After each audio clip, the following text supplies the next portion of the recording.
Good morning. It is really good to see you all.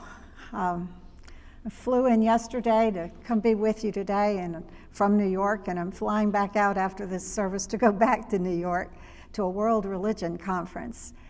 But I've really missed you all, and I have a lot to say about a lot of things that I've been seeing for the last 3 weeks in Europe and France and in Prague, and next week I'm going to do that when I get back from New York. But for today, I wanted to share with you to start some things I read on one of those ministerial emails that ministers get. The first one is about a man who's telling a minister, "I just bought a new hearing aid. It costs $4,000, but it's state of the art. It's perfect." "Really?" said the minister. "What kind is it?" $1,230.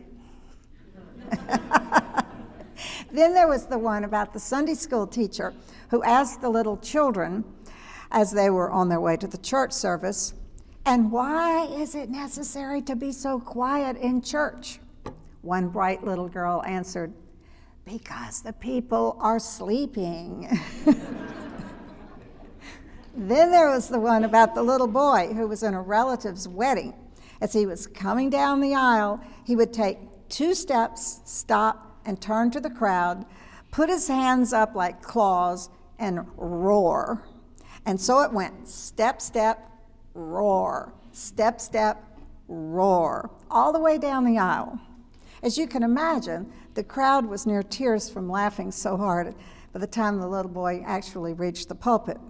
When asked later what he was doing, the child sniffed and said, "I was being the ring bearer." The last one is about a preacher who was wired for sound, with one of those lapel mics as he preached. And so he moved briskly around the platform, wound up in the cord occasionally, nearly tripping before jerking the cord again. After several circles back and forth and jerks, a little girl in the third pew leaned toward her mother and whispered, "If he gets loose, will he hurt us?" I concluded that all these jokes must have been coming to me as some kind of sign that I need to be very clear and to repeat often and loudly, and especially not talk too much about sin and evil and bad karma and hell and damnation, because I might be scaring people. So I want to be very clear today, and I want to talk about the importance of some very important things, especially asking the right questions. Also, in reference to the evil and the little girl being afraid, I thought about that a little while, and I decided just the bottom line was a quote from Robert Louis Stevenson, the very great novelist, who said, "There is so much good in the worst of us and so much bad in the best of us that it behooves all of us not to talk about the rest of us." I thought that kind of said it all in terms of bad and evil. Of course, we know here at Unity that there really isn't any inherent evil in anyone.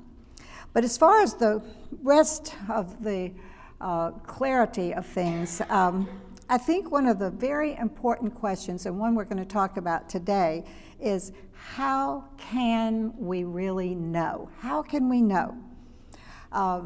You all often ask that, especially in classes, how can we know how to act, how to talk, how to think? How can we trust ourselves? When is it that we think maybe it's our ego answering our prayers, or our ego is telling us how to be or act? And when is it really the divine that is guiding us? It's a good question. How can we know? We often don't know what to think or say or do. We ponder, we ask others for advice, we read about it. Usually we just stress out over how to do things or what to do. But the reality is that the answers are always right here in us. The answers are in you. We must learn to have faith in that verity. When you sincerely ask God for answers and you sincerely put yourself in that wavelength, so to speak, where you are accessing God, the divine that's everywhere, you start accessing your higher self, and you do get those answers. You need to trust that. You just know. You've got to know that you deep down inside know what to do, what to say. So how do we really look at this question? How can I know? The fact is that all knowledge, physical, biological, psychological laws are out there. They're extant. They're in the universe. That's just kind of how things work, whether we understand them or not. For example, electricity was around a long time before we understood it and discovered it. We don't know many of these laws consciously, but they are constantly in operation. On some level, we're a part of those laws. If we could know them, of course, we would be omniscient. Unity says that God is omniscient. That is one of the qualities of the divine. Well, when we pray sincerely and we meditate and we go into the silence, we plug into that universal source, that omniscience that is part of God. Unity says that God is omniscient, omnipotent, and omnipresent. When we unplug ourselves from the world of distractions out there and into this higher frequency, there is a knowing that we can access in ourselves. Normally, we just block it out. It's like tapping into the internet. The information is there, but we need to stop what we're doing, sit down, and ask the right questions. And we need to have the patience and the faith in the process to wait a few seconds for the answer on the internet. This whole internet thing would have seemed impossible even 50 years ago, really.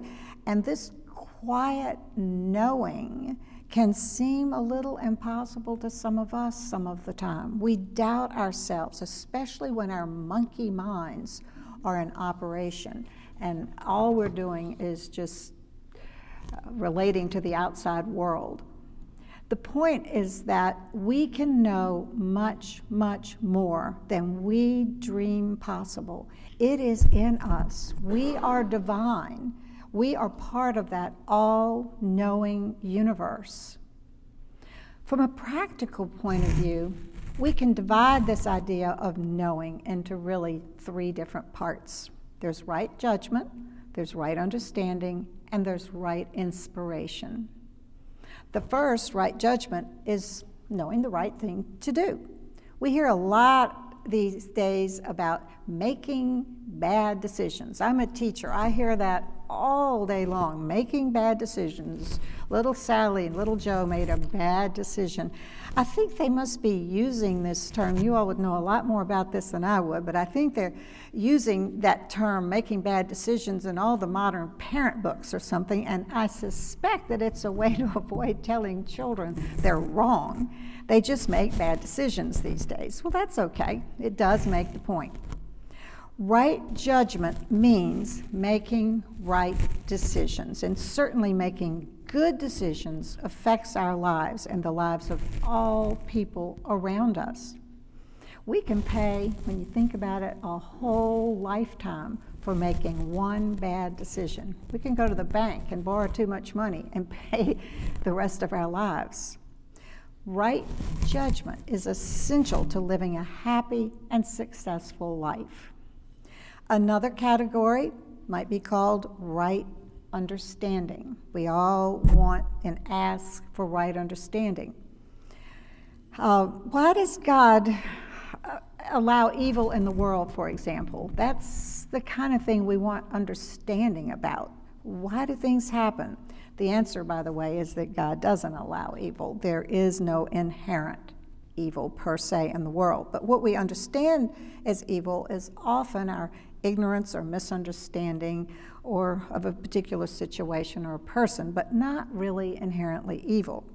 But right understanding of such things is critical in our day-to-day living in order to really solve problems and not just return evil for evil. If we really believe that evil exists, we often want to start a war or start a fight, or we want to return evil for evil.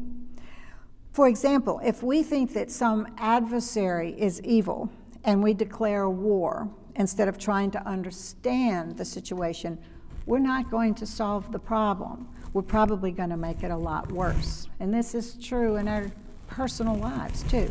For example, many historians think World War II was caused by not truly understanding the needs of the German people after World War I. They were just seen as evil, and we punished them economically, so there was World War II. The result is everyone suffered twice as much. In fact, 10 times as much. But we did learn from our mistake.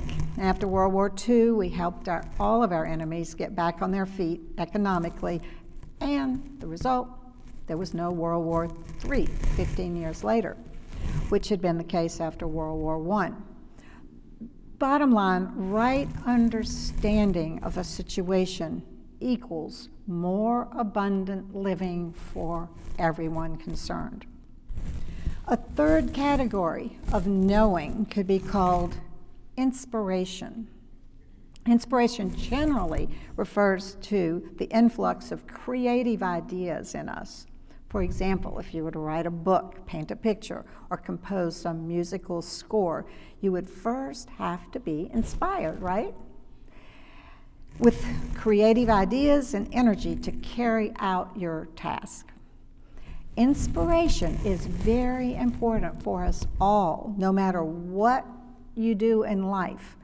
Realizing its importance is vital in your everyday life, as knowing what questions to ask or knowing how to ask wisely. Just in any kind of job, in any kind of daily work with your family, whatever, we have to be inspired to do creative things, new things, see things differently. The big question is, do you believe that knowing in the form of good judgment, right understanding, and inspiration are possible in your life? Have you thought about that a lot? Do you think it's possible in your life? I think we kind of know instinctively it is, but sometimes we doubt it. The answer should be an unequivocal yes. When you get into your essence and out of your human personality and ego, you can tap into a higher level of understanding, judgment, and inspiration. You get free of all those distractions of your monkey mind, your programmed responses, and earthly limitations and conditioning. We are so conditioned to think that we can't possibly know the right thing to do, or that maybe some inspiration isn't worth writing a book or writing a song or something. We doubt ourselves. So how do you do this? Like Unity founders Charles and Myrtle Fillmore did. Like the Hindus, Buddhists, Sufis, Quakers, and contemplative Christians do. They meditate, get quiet, withdraw from the monkey mind and the outside world. Meditate, go into the silence. They unplug from all the limitations of conventional reality that's constantly saying, you're wrong, you can't do this, and they plug into Source, God, Spirit, Brahma, the divine, call it what you want. It's those moments when you realize that you are like the drop and that you're really part of the ocean. You're part of the all. You have all the attributes of the all. You came from the ocean and you have within you all the properties and resources of that vast ocean. All the ability to know is there. In the same way, when you choose to plug into your Source or God, you can access all kinds of knowing. This is your birthright. This is who you are. This is what the higher self within is. We all have it.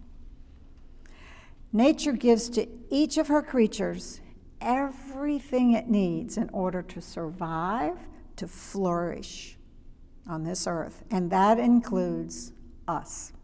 Jesus said to his disciples, "It's my Father's good pleasure to give you his kingdom. It's my Father's good pleasure to give you his kingdom." All spiritual masters have taught that. You have all that within you. Unity is a lot like, it's about unlearning spiritual equivalents to the world is flat, so that we can then grasp the greater truths like this, for example.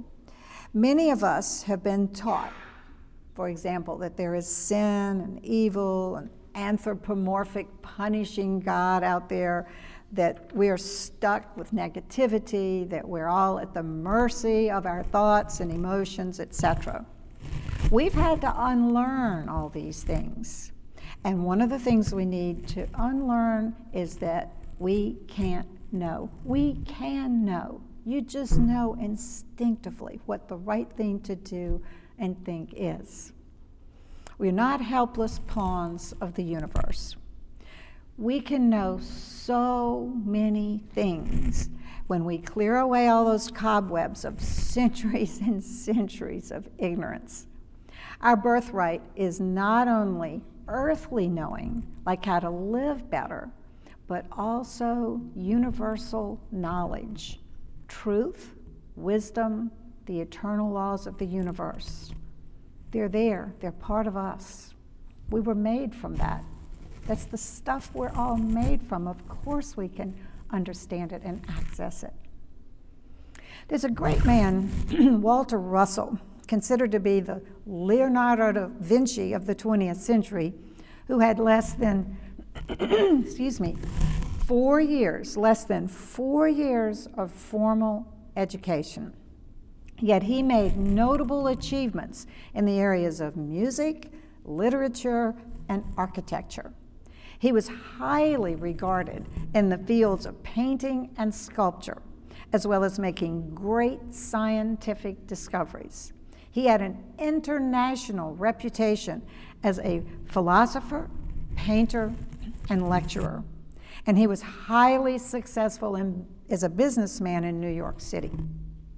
Walter Russell. When asked how he was able to do all that with virtually no formal training and 4 years of education, Russell replied, and I quote, "All knowledge exists in the mind universe, which is God. All mind is one mind. Men do not have separate minds.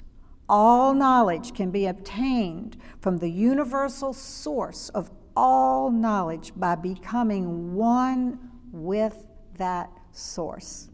And when we pray and meditate, we are becoming one with that source. Is this ability to know the secrets of the universe confined to a select few? Not according to Walter Russell. He says, and I quote again, "I believe sincerely that every man has consummate genius within him. Some appear to have it more than others, only because they're aware of it more than others are. And the awareness or unawareness of it is what makes each one of us into masters or holds them down to mediocrity. I believe that mediocrity is self-inflicted and that genius is bestowed to all." End of quote. The great transcendentalist Ralph Waldo Emerson, whose ideas profoundly influenced unity and the whole New Thought movement, said that infinite wisdom is available to us all, that each of us has genius within. So why don't we access, have faith in, and express our divinity and genius within? Basically, because we've all been taught since birth not to believe in it. Our spiritual world is still flat. The key to accessing and expressing our innate genius, or this knowing, is to learn how to trust our inner higher power. We must remember who we really are. Emerson says people should learn to detect and watch that gleam of light which flashes across their minds from within. Do we trust it, or do we just discount it when it happens? It happens to all of us. The key to accessing this infinite intelligence or omniscience is the belief that we already have it, and the willingness to trust that gleam of light that flashes across our minds. We must recognize that we are eternally linked with the allness that is divine mind. That's who we are. We must recognize that our insights, our intuition, and inspirations are from divine mind. The infinite intelligence of the universe is constantly seeking expression through you. Your job is to recognize it and then express it. A valid question often arises: how can I tell the difference between inspired thoughts from divine mind and conditioned thoughts from my ego? The answer to this is to develop spiritual discernment. Spiritual discernment cannot be given in a formula or technique. It must be developed through practice. There are, however, some guidelines that can be helpful in developing your spiritual discernment. First, and probably foremost, is to recognize that you are now and always one with the all-knowing mind of God. You are one with that. In a very real sense, whatever you desire to know, you already know. You've just been blocking it out for some reason, probably because you've been taught not to believe it. Also, rather than seeking to find an answer to something, let it be revealed to your conscious mind from the realm of divine mind. Do you have a decision to make? Is there something that you've been dealing with? You just don't know what to do? Know that the right decision has already been made, and let it be revealed to you at the right time. Remember to not just ask others and go through all of your history of former answers, but turn it over to God. Ask to see it. Ask the question. Are you seeking understanding on some matter? Know that you already know, and the understanding is right now being revealed to your conscious mind. Are you seeking inspiration to create or develop something? Know that what you seek is already there, waiting for you to come to light. It's waiting for you to recognize it. It's right there.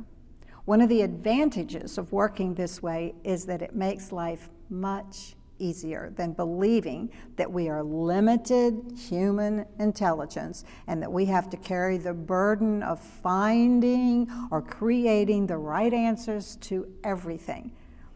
It's there. Inspiration cannot come to us while we're thinking. Inspiration cannot come to us when we are emotionally agitated. In the Eastern philosophies, we hear a lot statements such as, "Let your mind become a still pool of water, and it will reflect the wisdom of the universe." Just as a pool of water can give an accurate reflection only when it is still, our human mind can give us accurate reflections of the divine mind only when we get still. That's why prayer and meditation are so important. Pray for divine guidance, and it will come. Unity co-founders Charles Fillmore once asked, "If I am praying for divine guidance, how do I know if I am receiving it?" His answer was, if you're praying for it, you are receiving it. Spend time each day in contemplation, prayer, and meditation. Learn to relax your body, relax your mind, and listen to that still, small voice within. Inspiration may come between thoughts or between breaths, but relax and don't force anything to happen. Simply be still and know that you are right now one with the infinite mind of God, and all knowledge is yours for the asking. Remember, right knowing in the form of inspiration, right judgment, and right understanding is your birthright. You have it. You are now and always have been one with divine mind. You now have and always will have the ability to receive guidance, understanding, and the inspiration that you seek. The first step is in knowing that you already know, and that the answer will be given to your conscious awareness at precisely the right time. Just spend time every day in prayer and meditation so that you can get used to being in that state where you tap into this knowing realm. Be as a still pool of water, reflecting universal intelligence. Trust that gleam of light as it flashes across your mind, and you will begin to express the innate wisdom and genius that you all really are, every single one of you. Remind yourselves of that often. In this sense, you are all know-it-alls, and you should humbly accept this truth and live the wonderful lives that you all deserve. Amen.